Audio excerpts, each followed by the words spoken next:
And does this depict... You're looking at the bedroom where Michael Jackson took his last breath, shown inside the courtroom. One of Jackson's security guards, Fahim Muhammad, had been called to the house when Jackson stopped breathing and described the scene for the jury. And when you came around to the far side of the bed, what was Conrad Murray doing? He appeared to be administering CPR. He appeared very nervous. He was on his side. He was sweating. At that time, did you see Michael Jackson's face and his full body? Yes. And what did you observe about his face at that time? That his eyes were open and that his mouth was slightly open. Did he appear to be dead? Yes. Muhammad said at one point Dr. Murray asked Jackson's security guards if they knew how to revive someone. Had Conrad Murray asked you and Alberto Alvarez if you knew CPR? Yes.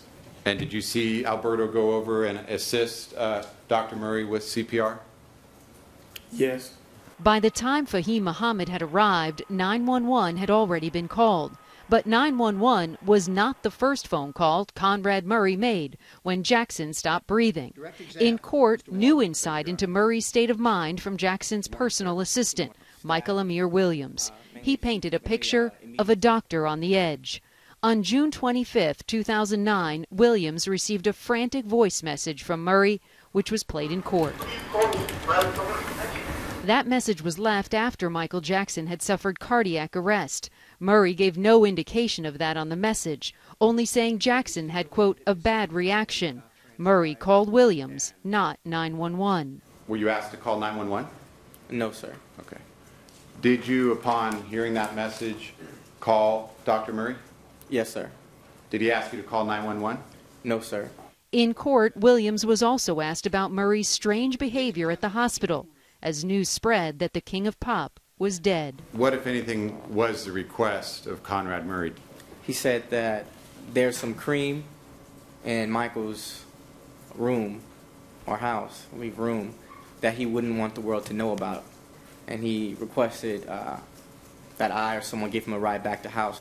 Did you agree to take Conrad Murray back to the house? No, sir. Williams told the court he was so spooked by Murray's behavior, he asked Jackson's security to lock up the house and not allow Murray back inside. But defense attorney Ed Chernoff pointed out Williams waited months before sharing his concerns with authorities. Mr. Williams, the very first time you told the police about Dr. Murray wanting to get some cream was on August 31st, 2009, correct? Yes, sir. This was over 2 months after Michael Jackson had died. Williams told the jury he frequently saw oxygen tanks at Jackson's house. Oxygen is required by the FDA to be on hand when propofol is being used, in case the patient has to be resuscitated. Can you describe what you personally saw in that regard? It was normal for oxygen tanks to be there, and if they were there, we would bring them to the bottom of the stairs, and the chef or the children would bring them up. But it was normal to see the oxygen tanks the last few months. That would be the period of time that you knew Conrad Murray was coming on an almost nightly basis? Yes, sir.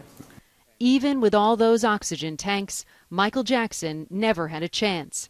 As the defense says, he died so quickly, he never even closed his eyes. Randy Kaye, CNN, Los Angeles.